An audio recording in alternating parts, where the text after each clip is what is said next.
Former famous R&B pillow talker USHER throws counterfeit cash at hardworking Americans. Jake Paul, Japan's #1 enemy, caught in his worst scandal yet, and a reason why it may not be worth waking up in the morning.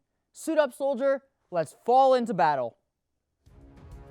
Our planet is under attack. We are at war. Information and facts used to be easy, but with mainstream media minefields, who knows what the real truth is? But we do, and we are ready to defend it with you. Get ready to learn the real truth and armor up, soldier. This is the Battleground with Dean Warbler.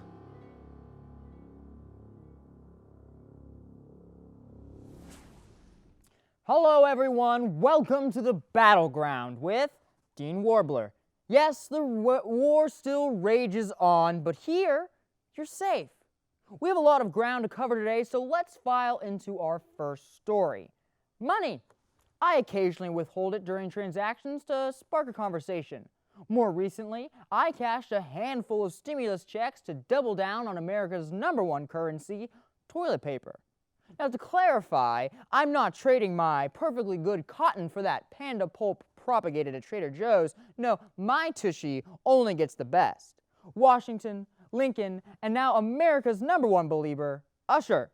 That's right, folks. USHER has democratically elected himself the monarch of money printing, planting his face on the finest of fecal fibers, our beloved Benjamin.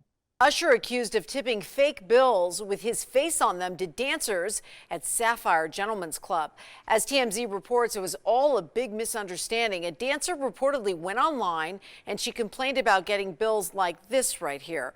Now, according to TMZ, USHER and his crew actually spent thousands of dollars at the club. They only threw out the fake bills to help promote his upcoming residency right here in Las Vegas. USHER, you got it bad. You have 8 Grammys. You can afford to throw some real money. I know that millionaire life. I've cruised around Los Santos in Grand Theft Auto enough to know how to print fat stacks. So, unlike USHER, I can relate to these hard-working American heroes who expect to be compensated fairly for their hard work. Another group of American heroes should be highlighted here. Thank you for your service, internet jokesters. Like with other superstar scandals, super satirists went ablaze on social media with really good memes. I mean, if it doesn't hit a meme phase, is it even a controversy nowadays? Another superstar is in the news for controversy as well. Jake Paul is facing allegations of sexual assault from is TikToker Justine Paradise. Paradise, who has over 500,000 followers on TikTok, said she first met Jake in 2019 at the Team 10 house, where she was asked to sign an NDA immediately upon arrival. As of publishing, Jake Paul is yet to respond to the allegations, but will update this story as it unfolds.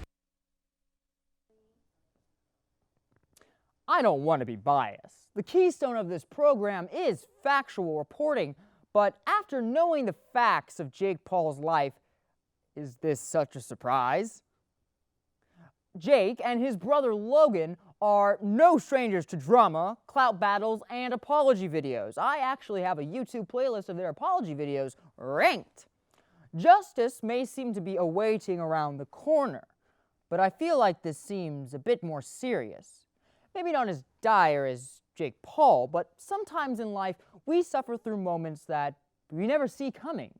Moments that chip away at your tiny human heart because life throws you curveballs and you get hit by pitches and sometimes you strike out. Baseball analogies. It hurts. It makes me sometimes question, why even wake up tomorrow morning? Let's face it, we are becoming accustomed to COVID-19 taking away all the things we love. Hot dog eating contests are now on Zoom. Concerts are now socially distanced, so I can no longer enjoy the sweet smell of tobacco and vetiver coming from the skater next to me.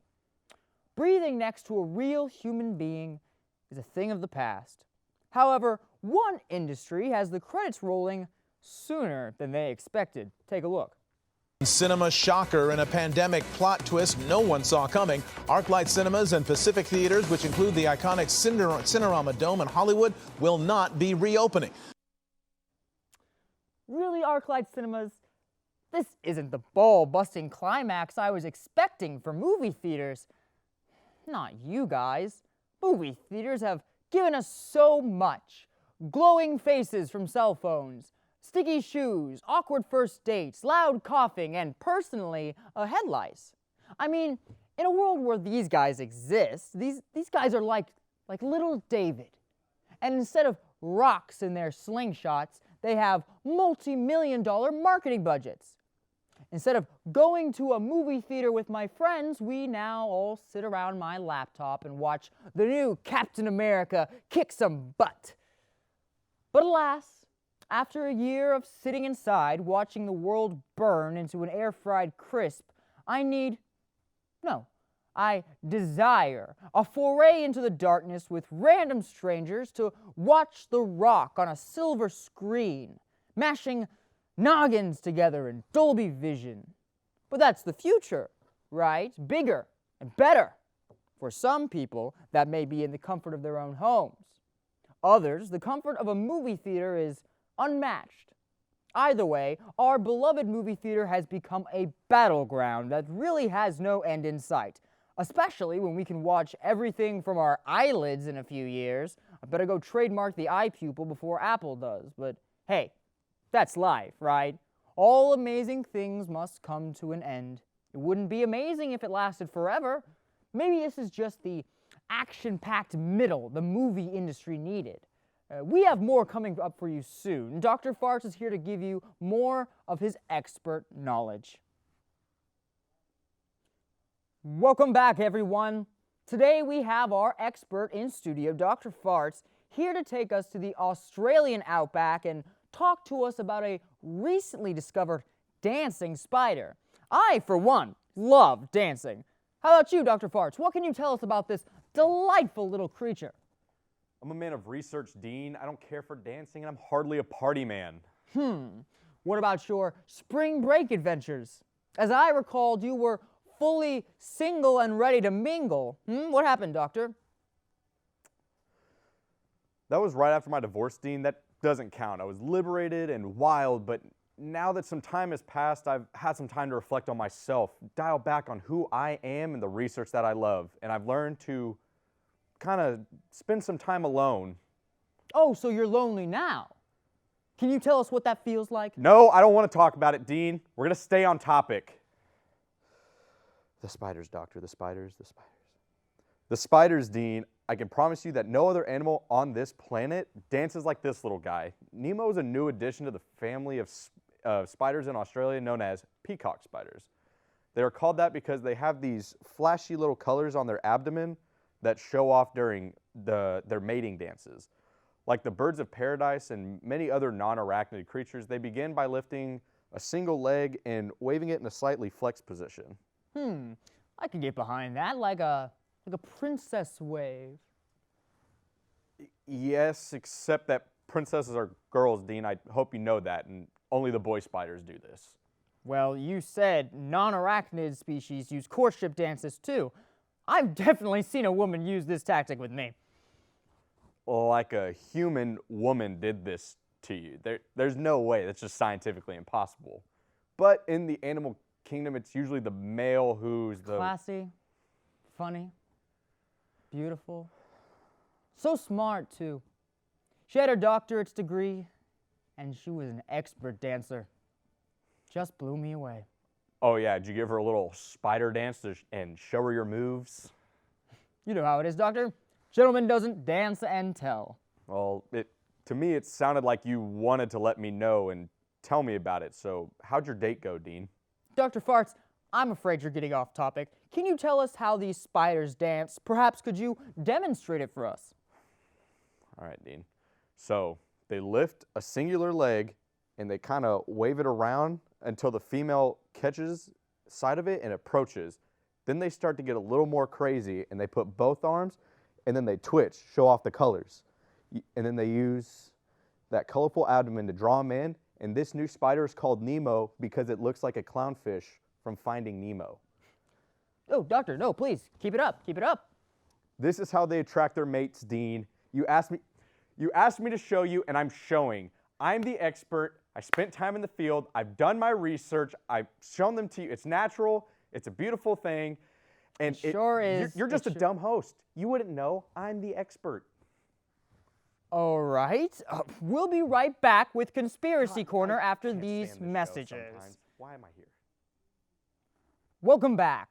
Earlier in the show, I mentioned how Dwayne "The Rock" The Rock Johnson might be Johnson is saving the far- movie industry. However, it may all be a ruse. Dwayne "The Rock" Johnson is far from rock bottom, climbing from the wrestling ring to become Hollywood's highest paid actor. We're not gonna make it. But now, could the people's champ become the people's president? Nearly half of Americans would approve of Johnson as president, according to a new survey. Not sure our founding fathers ever envisioned a 6'4", bald, tattooed, half-black, half-Samoan guy joining their club, Johnson tweeted in response. But if it ever happens, it'd be my honor to serve the people. Rock, the Dwayne Johnson, says he wants to be the next president. Well, I smell what The Rock is cooking, and it's definitely not a trip to the White House.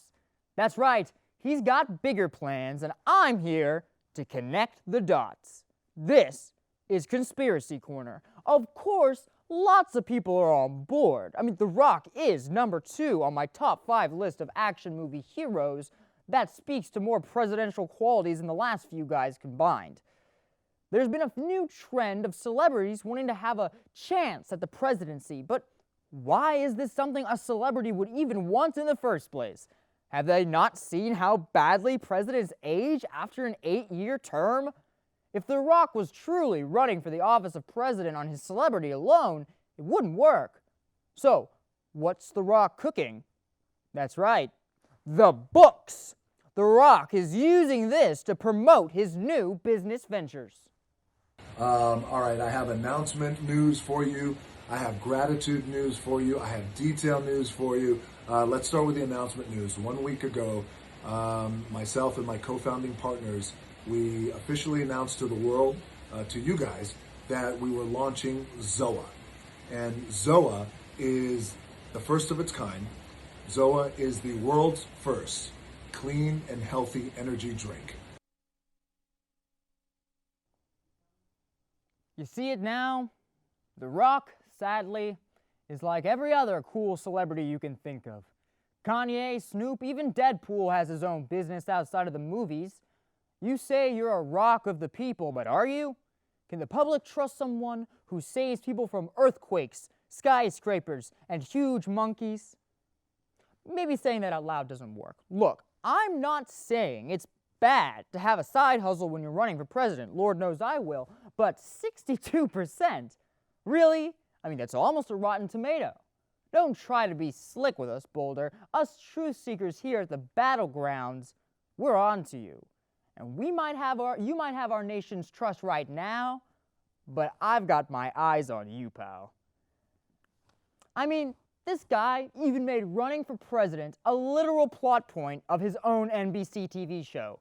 I have my own TV show, and even I think it would be a bit self-centered for me to have a whole subplot where I run for president, but not for City Council Seat 4. That's right, folks. Next week, join me as I announce my candidacy for... Hold on. The paperwork didn't go through. Well, whose fault? Hold on. All right, we'll be right back. Stay tuned. No, who was it? Was it Randy? I fucking knew it was Randy. Third-generation Bearcat Tacey Webb roped her way to a national championship through her hard work and fearless dedication. Trading her saddle for nursing scrubs, Tacey set her sights in another arena, a place where she can champion the needs of others.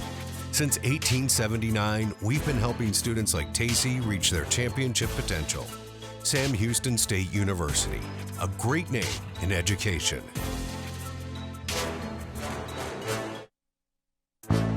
As a boy, Lorenzo Baez's playground was the streets. When his grandfather suffered a heart attack, one nurse's act of kindness changed his life. Today, He is the first in his family to graduate college, and he's not done yet. He's on his way to becoming a doctor. Since 1879, we've been helping students like Lorenzo defy the odds. Sam Houston State University, a great name in education. Well, that's all our time for this week's episode of The Battleground. Thank you to our spider expert, Dr. Farts, the producers, our lovely crew, and thank you for watching. Remember, why read the news when you can be the one making it? Good night.